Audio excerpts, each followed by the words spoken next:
Welcome to the Real Estate Syndication Show. Whether you are a seasoned investor or building a new real estate business, this is the show for you.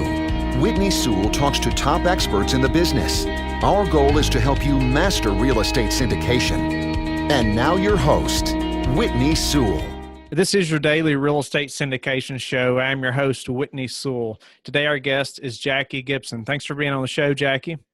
Hi, Whitney. Thanks for having me. Jackie plays a large role in behind the scenes for the Spartan Investment Group. And I think it's a great, she's going to be a great guest because we don't get to have many people on the show that are doing all these things in the background that aren't seen and that are so important. And Jackie, would you tell us a little bit about what exactly you do, and give us some details about the day-to-day things that you perform at Spartan? Sure. Well, I'm Director of Operations for Spartan Investment Group, so I handle the day-to-day for all of our cash-flowing assets, so self-storage, and we also own an RV park. So basically, I handle the hiring, the firing, all of the HR aspects. I handle the purchasing, the basic asset and property management, putting systems into place so that we can manage remotely, and from afar, and then building teams to help operate those facilities. Nice. Yeah. So, let's go through a couple of those, and just so you can help us maybe to have better processes or systems, in our business. And I know, one thing you mentioned was systems to manage remotely. Could you tell us, a little bit about, how, what can we put in our business to help us, manage more efficiently or even remotely? Sure. Well, there's a number of key things that you can put in place. Technology is key to helping, keep oversight over your investments and your assets. And then also just, standard operating procedures and processes in place, and making sure that you set expectations for your team. So those are kind of three key things. Just to kind of go into a bit of detail. So for our self-storage facility, we purchased that facility, and it's remotely managed. So the number one thing that we did was we built a website and also put in some property management software to allow customers to book online. Because there's nobody there at the facility, we needed to also have a call center so that people could call in to book a unit, also go online to book a unit as well. And it's really great. We thought that we were going to have trouble, renting up those units, but actually it has worked very well. And there's, you do need to put a team on the ground as far as maintenance, making sure you have your landscaping, your snow removal. You still need those pieces in place. And so that's key to build a strong team on the ground. But when you put that technology in place, it really helps to keep your mind, off of the asset and for things to run smoothly, so that you can, focus on, raising rents and making money for your investors. Nice. So you all have a call center, so you manage remotely. Tell me about how a call center works. Yeah, so our call center is open from 8 a.m. to 6 p.m. They have access to our management software, and they have access to our website. And so the call center just fields calls. So a potential customer can call in, and they're trained on sales, so they can sell a unit for the facility. They also have all of the details on our property. So if an existing customer calls in with questions, they're usually able to answer those questions. And essentially they're the first line to work with the customer. And then if there is a major tenant issue or customer issue, then it would come to me, and I can handle it. But it's really nice to know that the majority of customer touch points are actually handled by trained professionals in a call center. So are those virtual assistants, or are those people in your office, or what is that? Yeah, so in this instance, it's actually a company called Easy Storage Solutions. And so we work with them. They have the software and they actually have an in-house call center. And this is fairly common in the self-storage industry. There's a number of call centers that are trained on selling and working in management software, so they can actually go ahead and book units on your behalf as an owner. That's interesting that they're going to be selling for many self-storage facilities. So really, as long as they know who the client or the customer is calling in about, pretty much what they're talking about or saying is going to be very similar or the same for majority of the places they're going to receive calls about, right? Exactly. They're well trained. That's all that they do. They work with other self-storage facilities. Actually, it's funny, when I have a question, I tend to ask my support team, with my call center, because I find that they have dealt with it. They've already dealt with so many different situations, and they're just pros. And so it's really wonderful to have them kind of on your team, on your side. Nice. Mm-hmm. Are there other pieces of technology that have been just really useful that you found to help your all's business that maybe somebody else that's listening could benefit from? Well, I know that this is silly, but having security cameras on site is also key. Just kind of really keeping a pulse on the day-to-day goings of your facility. We have a facility in Colorado, and just, even looking at the cameras after hours and just seeing, oh, it snowed there last night, and just kind of keeping a pulse on what's going on, that's key. But then also, so the security cameras as technology, but also having the property management software is also very important. And, there are so many wonderful softwares out there for all facets of property management and operations. And it's really neat what they're doing. You just sign in, and there's a clean dashboard that shows you your occupancy, shows you your revenue, your delinquencies. So it's just really clean. It helps to organize everything. You can now email, you can text from that software. So it's just really a one-stop shop. And that has just been a key piece of technology that we use with our self-storage and with our RV park as well. So is the software also through Easy Storage Solutions? We actually use two different storage softwares. We also use StoreEdge, which is another software. Typically, storage is more robust. It's for larger properties, but they all offer 360, solutions, and they're both wonderful for daily operations. So, being able to do all these tasks and handle the operations, what was your background before maybe getting with Spartan? How did you know how to do all these things? Yeah, well, I actually have a strong hotel operations background. So when they told me I was going to be, managing an RV park, I was like, oh, well, that sounds kind of easy. It's exciting to me because, dealing with hotels and nightly stays is something that is very familiar. And so that's kind of how I fit well into the Spartan team. And self-storage actually is very similar to hotels as well. Same terms, your occupancy, your RevPAR, all of those terms, are put to good use with self-storage and RV parks. And so I managed a hotel. I worked as a project manager for a hotel company, and then also planned large conferences all over the country. So having that strong logistics project management background has been really key in building teams and building systems to operate these facilities. Nice. So so you've had a long history of, like you said, managing teams, and that's helped with the Spartan side. Tell us a little bit about the team and just the day-to-day operations of managing a team of your all size and what you do with that. Sure. Well, so we have the Spartan team, so there's 5 of us, and we all have our niche. So we've got our investment officer, we have our acquisitions a director of acquisitions. We have CEO Scott Lewis. He handles all of our strategy.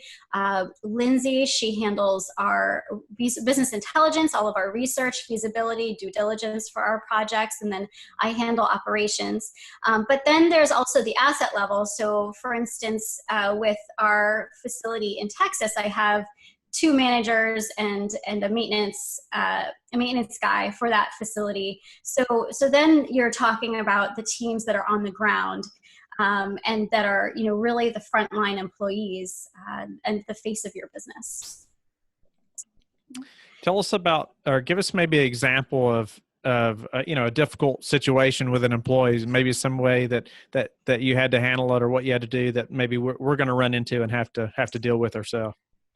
Yeah, well, that's a good question. There are so many different examples because Right. there's always, when you're remotely managing and, as owners, you have expectations, you have to answer to your investors. And then, I feel like I'm the middleman often, because I'm working in the trenches with, my managers that are on property, and then we have the investors as well. So, you need to marry the 2 expectations, because, I know what the pressures are there on site, but then I also know the pressures and how we need to perform for our investors. So, I would say that the most common issue that occurs is, lack of communication or miscommunication. And I really think just putting strong tools in place. So we use a Google Docs and a Google spreadsheet, and basically we call it our weekly sheet. And every time I have a question or I need to, stay up to date on what's going on property, I list it out there, and then my managers know to go in and to answer those questions, and we have a continuous dialogue through those items. And it's a really great way to keep track of what's important to me, what's important to them, and what we're moving the bar on. So, oftentimes it feels like there's so many things that we need to get done and we need to move forward with, and sometimes it feels like you're stuck. But when you have that sort of open dialogue, you understand what their burning issues are there on property. So, what may be something that is important to me might not seem as important to them, because they're dealing with a fire, something on property that to them is a big deal, and that they're dealing with, and, they're dealing with angry customers. And so, that's their main priority. And so just really balancing those different expectations, and just really, constantly working on the communication. I think that is usually the main, when there are problems, that's usually the main theme. Communication breakdown. Yeah, communication breakdown. Yeah. So how are you hiring employees from that distance? How do you know you're getting somebody that's qualified? Yeah, so that's a great question. And actually, with one of our facilities in Texas, there's such a hiring boom that it's been very difficult to find labor. I luckily found 2 really great managers. Their skill sets complement each other. So really what I did, I had trouble finding a full-time manager. So I actually found 2 part-time managers that, one of them, she's got a military background. She actually was a stay-at-home mom, and she, had prior work experience, but was trying to kind of get back into the swing of things. And so we brought her on, and she's been excellent, and she lives nearby, and she's like mother hen of the property. And then my other part-time manager, she has the strong marketing background, and she lives in an RV. She has quite a bit of RV experience. And so it's really great to have those 2 skill sets complement each other. And I found that was difficult to find with one person. And, what I was doing in that area, at first I was, posting on Craigslist and kind of looking there, and I was having some trouble finding people. And what I found was actually going on Facebook. And this is a very rural community, and they have a very strong community presence on Facebook. So it's the community Facebook page, and there's actually 3 of them. And as soon as I posted information about the job, I got a tremendous amount of interest. They were also, living near the property or right around the corner. And so that's a huge benefit as well. And so that actually worked out very well for us. You know, and it also depends. I would say it varies by asset and where the asset is located, and you know, really, you know, what skill sets you need. But in this instance, because it was such a rural community, I found that specific Facebook outreach actually was very effective. Nice. Where would you say that in most, obviously we're talking about real estate, but you know, in the business aspect or in the office are going to be places that things break down, you know, or that people don't have the process in place that they need. And so, you know, they may make it for 6 months, a year, even 2 years, their business grows, and then it starts to fall apart.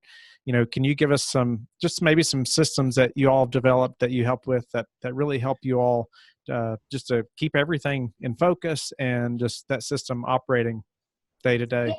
Yeah, well, so I think the key to that is just constantly building systems and constantly evaluating the systems that you have and setting in place certain milestones and dates when you revisit those systems and get into a room and reevaluate them. You know, we hold quarterly strategic planning meetings where we evaluate what we're doing in our little wheelhouses, because, you know, we all have a specific niche.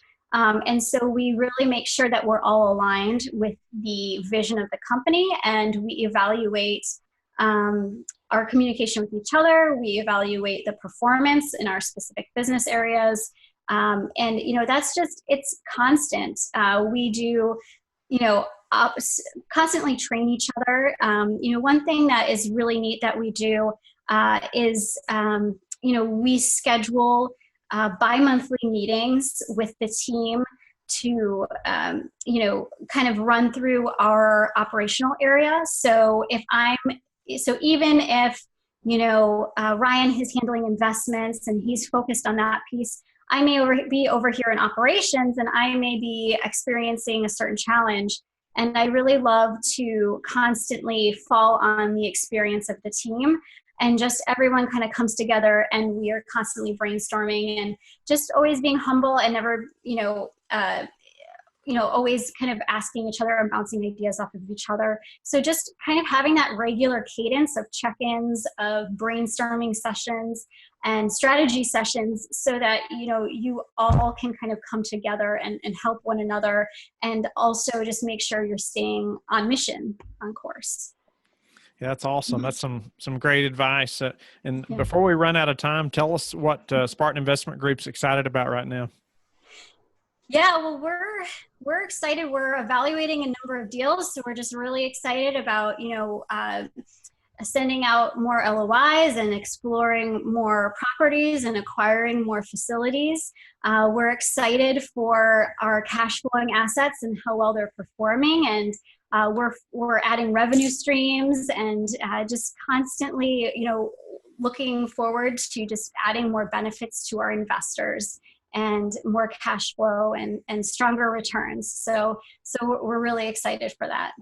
Nice. We're also really excited for just expanding our investor base and just getting out there and talking to more people and helping everyone just, you know, with their investments and allowing them to passively invest successfly with Spartan. Yeah. Tell the listeners how they can learn more about Spartan and can reach you all. Sure. So you can reach us at our website, which is spartaninvestors.com.